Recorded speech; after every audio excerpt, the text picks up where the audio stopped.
Hey, hello, hi, welcome back to my channel. Today I'm going to be talking about not necessarily my top three and bottom three books that I really liked last year and three books that I wasn't super into last year. I'm going to go over the premise, what I thought made it interesting, what my rating was, and why others may not like it or why I didn't like it.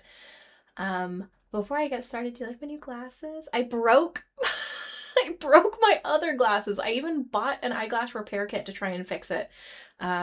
But the frame just like won't stay together no matter what I try, and the lens pops out all the time, and that's not cool. So I wear these now. Do you like them? Okay, if you're ready, buckle in.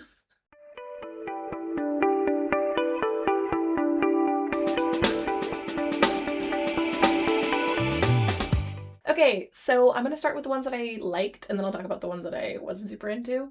First book I'm gonna talk about is Babel by R.F. Kuang. I read this at the end of last year. In fact, it was the very last book that I read last year, and I gave it a 5. The premise is a young Cantonese boy becomes a wealthy Englishman's ward, taken from his home after his family died of some kind of plague. I don't remember what it was exactly. I think they say it, and I just don't remember. His benefactor, Mr. Lovell, is a professor at Oxford in the Royal Institute of Translation, which is referred to by both the students and everybody else as Babel, because languages. Get it? Thus the title of the book. Caught between loyalty to his new home and the comforts that he has derived from it and his homeland, Robin, which is the anglicized name that he chose when he was a child, is swept up in a sort of conspiracy, and he has to figure out where his loyalties lie. What made it really interesting to me is that Babel's entire reason for being is to create and maintain silver bars, which is like the basis of the magic system here. What they do is they write something on one side of the bar in English and then a translation on the other, and what is lost in that translation process is what gives the bar itself some power. So like, for example, in German, there are two different words for should. One is sollen and one is sollten. And one, sollen, is like almost like an order, usually given by an authoritative figure, usually being relayed later. The doctor told me I should do this, versus should, like a suggestion, like you should think about reading this book. So that lost bit of translation and using one or the other word that means the same thing, is what gives the bar that power, and then that bar is then installed onto something to then power that thing, with that translation piece sort of informing how that power is being manifested. So like you can use one for lamps and for kettles and for just various forms of electricity, for moving vehicles, for weaponry, for absolutely everything. And it is because this institute is in the UK and they have refined this power. They also just have the highest concentration of silver. They are the powerhouse of the world. They are the world's number one power. This is set in Victorian England, by the way. So the concept of loss in translation isn't itself new, but it's very interesting how that was like melded into the magic system of this universe, which I thought was really cool. Why others may not like it, and is partly why I did like it, is it's really, really academic in its presentation. It gets kind of dry sometimes. There are footnotes with sometimes referencing real and actual publications, and sometimes referencing like alternate universe versions of real and actual publications. You can tell that Kuang did a lot of research for this, and it was really, really fun and cool for me as a nerd, but I can see why that would be off-putting. Other reasons why people have said that they didn't like it is that, like most of Kuang's books, there's always just some sort of commentary on like racism, multiculturalism, and colonialism. That's like an undercurrent of a lot of the books that she writes. And some people found it to be a little bit ham-fisted. I didn't think it was ham-fisted. I thought it made sense, especially in colonial England, but alternate reality England, but still, I understand why that like didn't vibe with some people. And then the last one is that there was use of period accurate slurs used against both the main character and several of the other characters in various settings. I thought that they made sense in their context for why they were used. I also fully understand why that would make somebody uncomfortable enough to not want to read the book anymore. It was a stylistic decision that I personally respect. and appreciated. But as a person who's never experienced microaggressions like that, I understand that I don't have the like life experience to understand why that could hurt so much. But as a Chinese American author, Kuang has experienced a lot of this herself, especially in the academia world, where things get, and online, that people are just kind of shit. People suck, you know? I thought that it just rang, it was just more intentional. It just felt intentional and thought through. And I get why it would be hurtful, but I don't believe that it was intended to, it just wasn't intended to be harmful. Does that make sense? But that aside, I really liked this book and I very much recommend it. The second book that I'm going to talk about is Butcher of the Forest by Premee Mohammed. This was another 5-star rating that I read in November of last year. It's a novella. It's very short. The premise of the book is that Varys Thorn is tasked to recover the children of her like kingdom's tyrant from this essentially enchanted forest that like runs along the border of this kingdom. She is the only one ever to have gone into that forest and then returned. That is what makes her special, and that is why the tyrant chose her. And then to up the ante, you know, in addition to just risking life and limb, he said that if she doesn't retrieve his children who had wandered in the night before, he will raise the rest of her village, what did not get destroyed, and kill what is left of her family who had not been killed in the previous attack when he was initially conquering the area. So, what I think made it interesting is I liked how oral folk tale-y it felt. And it was also very, like, consistently suspenseful, which I wanted when I was reading it. I was looking for a horror suspensey book, and so this fit that vibe. It's not gory or anything.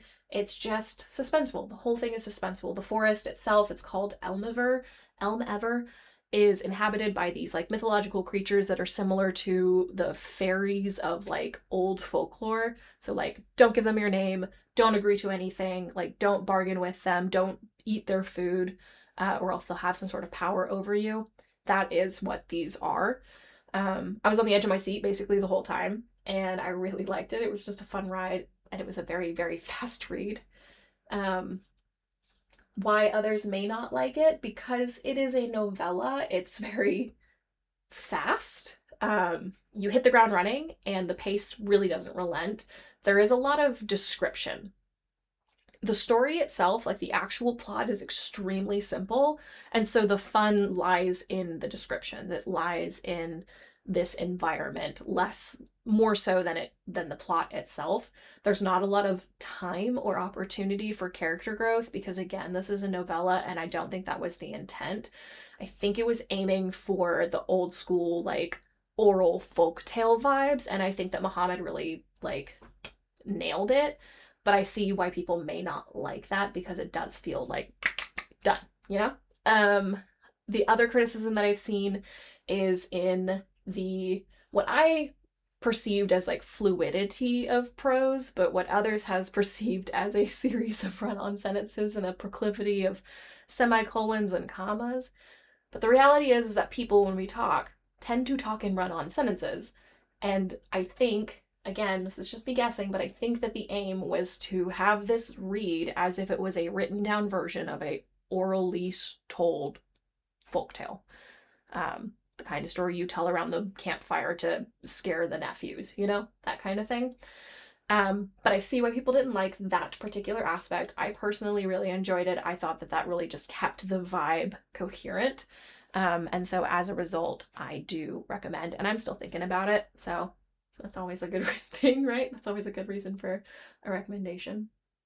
And then the last top books that I'm going to talk about is Convenience Store by the Sea. This is by Sonoko Machida. I gave it a 4.5, and I read it in May of last year. It was actually a book that my friend decided to not finish, or she had finished and just like wasn't vibing with it, but she came over to me and she was like, hey, this wasn't my vibe, but I think it might be yours. And she gave it to me, and it absolutely was. I loved it.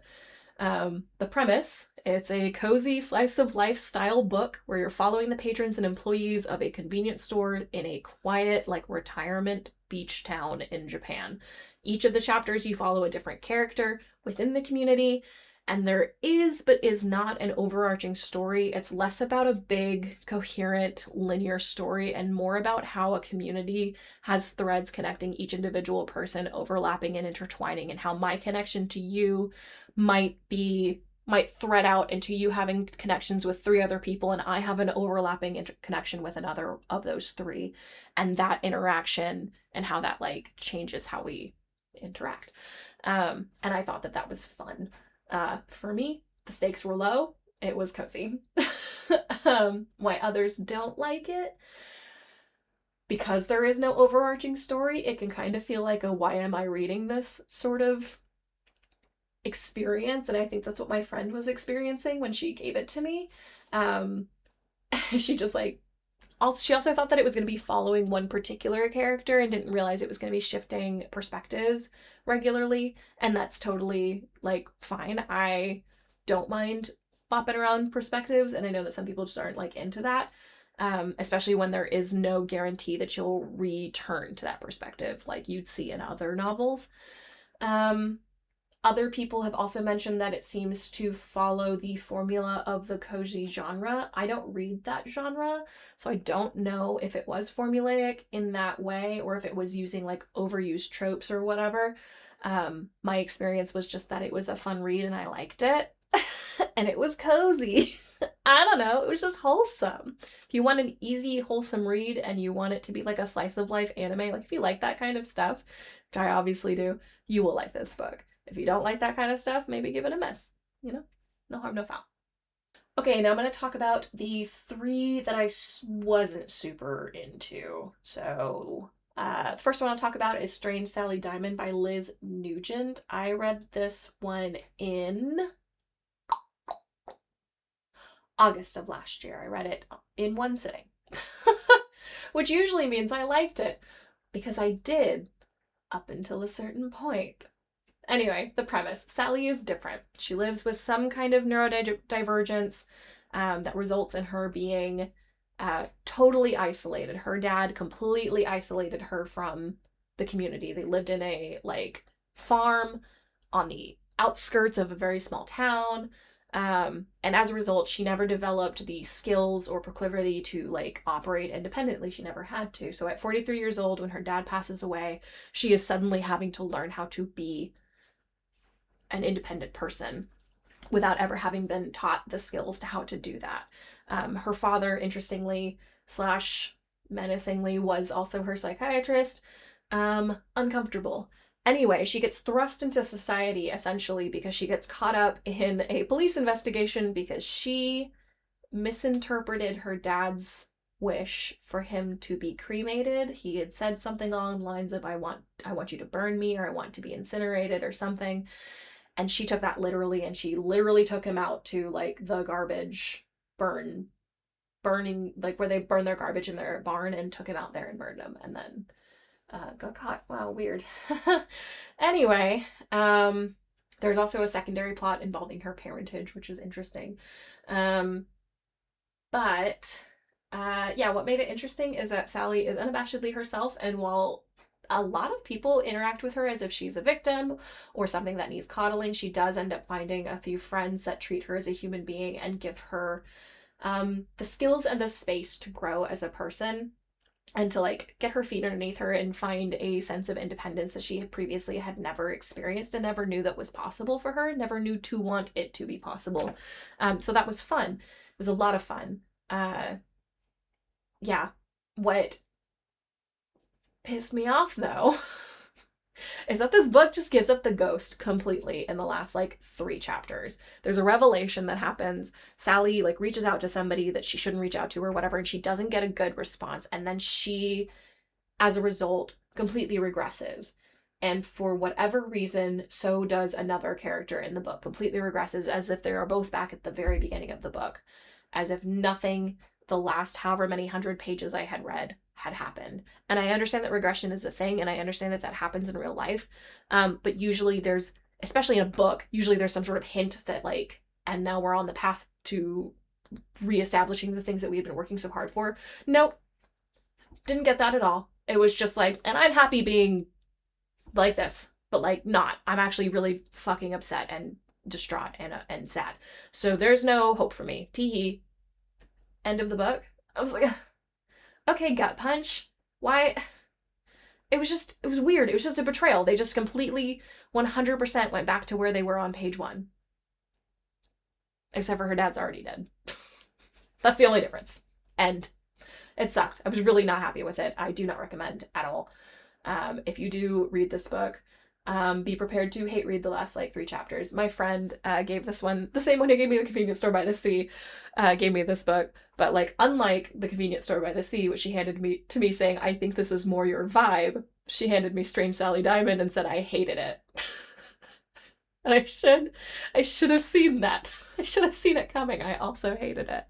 So anyway, the next book I'll talk about is actually a series that I had read. I started the first one and I DNF'd the second one, which is something I don't typically do. It's actually one of 2 books I DNF'd the whole of last year. But the issues that happened in book 1 continued into book 2, which is why I decided that it wasn't worth my energy. So this is the Godkiller. I don't know what the series itself is called, but Godkiller is the first one. Second one is Sunbringer. And it's written by Hannah Kaner. The premise is, after a massive war between humanity and the world's gods, which are manifested through like humanity's wishes and desires, all gods and the worship thereof are banished. It's outlawed. Remaining gods, most of them are lesser gods, will stick around, and they threaten the peace, because if enough people believe in them, they get stronger and they start wanting more and more as the sacrifices get more and more like, or like, what's it called? When you put something on, when you like give something to an altar, there's a word. It's this word. It's going to be written right here. When they make an offering, it's not going to be right there. It's when they make an offering, when the offerings get more and more like complex or bloody, the gods get more powerful. So here come this essentially court condoned bounty hunter. They're called Godkillers, and that's all they do. They go out and they destroy altars and they kill the gods. We follow Kissin, who is one of those Godkillers who personally experienced loss after a fire god had attacked her village while she was a girl, who crosses paths with Inara, a young noble girl who is somehow bound to a lesser god who is the god of white lies. His name is Sketty, and then this like, I forgot his name, starts with an E, this like knight that was like a part of the initial war. And he's like accompanying them. What made it interesting is that this is a really fun concept, isn't it? What happens after this world-changing war? Who cleans up the messes? How do these gods like manifest and grow? And how are they like kept in check? The idea of humanity literally bringing these gods into being because they like set up a rock next to this one tree and told their little brother that this is where you go and pray for good luck. And now you've accidentally, because the little brother now told all of his friends, and they all start putting rocks by that tree because that's where the god of good luck has their little altar. And then they manifest a god of good luck, you know? Like, that's interesting, right? What pissed me off is that the prologue is super exciting, and then the actual story itself is super, super plotting. The pacing is bad. It's a trudge. You are uphill climbing that whole fucking book until the last little bit when it gets interesting again. Also, the style of the prologue is so vastly different than the rest of the book that it almost feels like 2 different people wrote it. And Kissin, for some reason, is the only character who says fuck, and everyone else uses in-world curses. If you're gonna use modern vernacular, you need to make it so ubiquitous that I am no longer jarred by it. But when an author decides to use a mishmash of both, it gets super jarring. And I don't like it. It breaks my immersion, which is even worse whenever I'm already trudging through because I have to hype myself up just to read it. So much of the time is spent traveling, which is fine. I get it. Except there wasn't a lot of character growth happening on this traveling. It was just traveling. And guess what book 2 starts at? The first half of the second book. Now everybody's scattered to the winds. But you know what they're doing? Traveling. It's boring. And that is my hill, and I understand that my opinions are not everybody's opinions, and some people love this book, and that's awesome. I did not.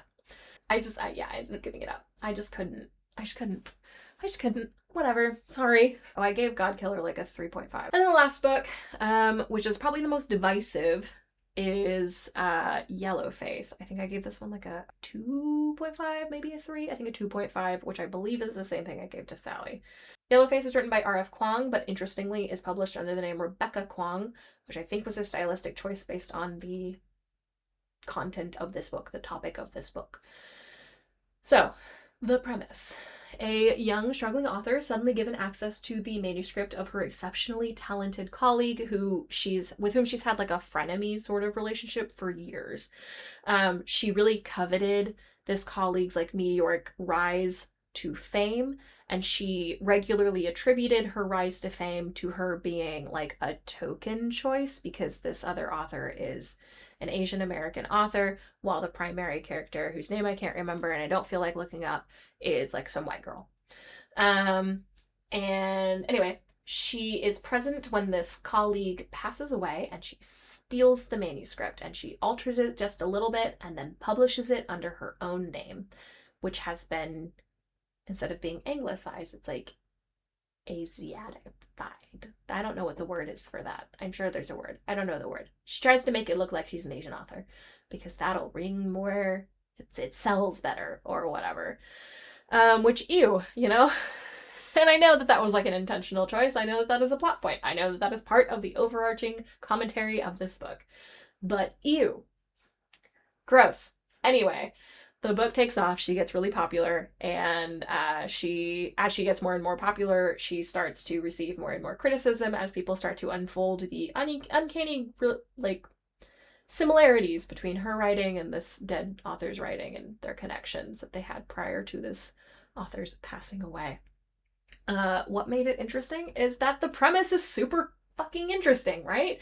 Like, ew, I want to read about this girl and I want her to crash and burn. There's also like this undercurrent of anxiety and sort of like neurosis that surges through the whole book, and it keeps the reader like in a constant sense of like unease and unsettlement, and you're not sure if you should be rooting for her to like either get better or to get away with it or like crash and burn. I know I was rooting for crash and burn. But what pissed me off is that the execution of this commentary felt really kind of sophomoric. It felt like we were reading the bearer version of a draft.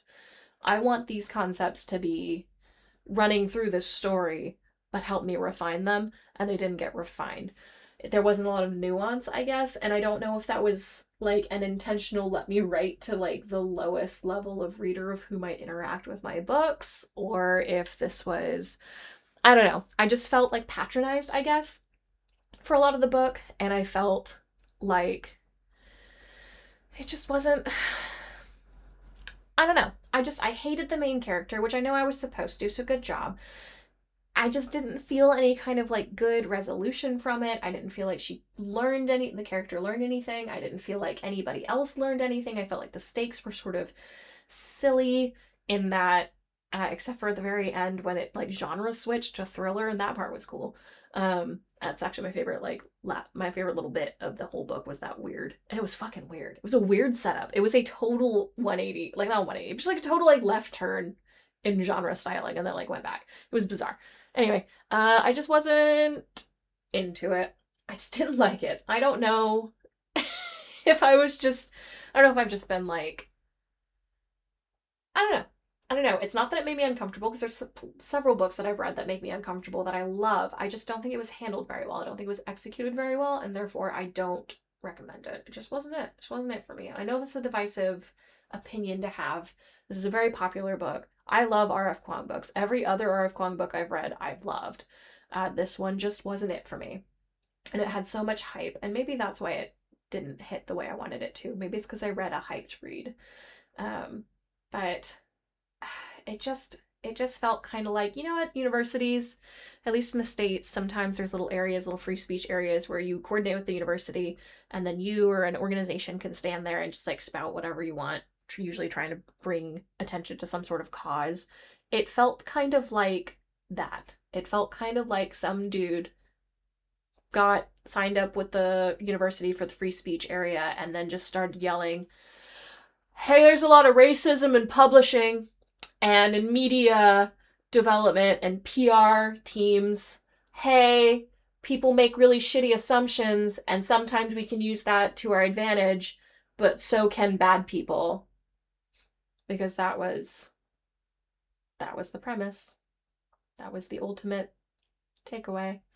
Which, like, yeah, agreed. It could have been better. I don't know. Anyway, thank you for joining me in this. I hope you enjoyed it. Hopefully you'll want to read one of the 3 books that I mentioned, or one of the 6 books that I mentioned, and tell me what you think about them, or if you've already read any of them and have differing or even similar opinions, please feel free to share. I love to talk about books, obviously.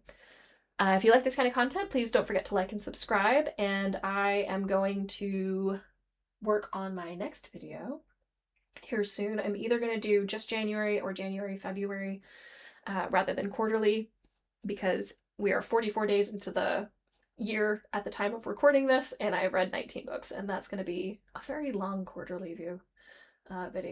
Or I can make it a little shorter. Not by much, though, because I am on a tear.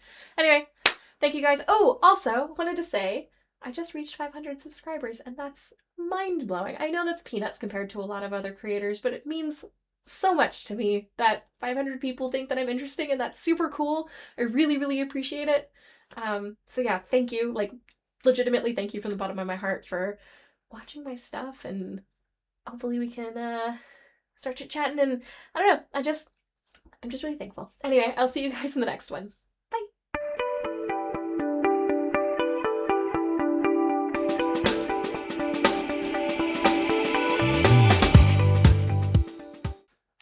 Gross.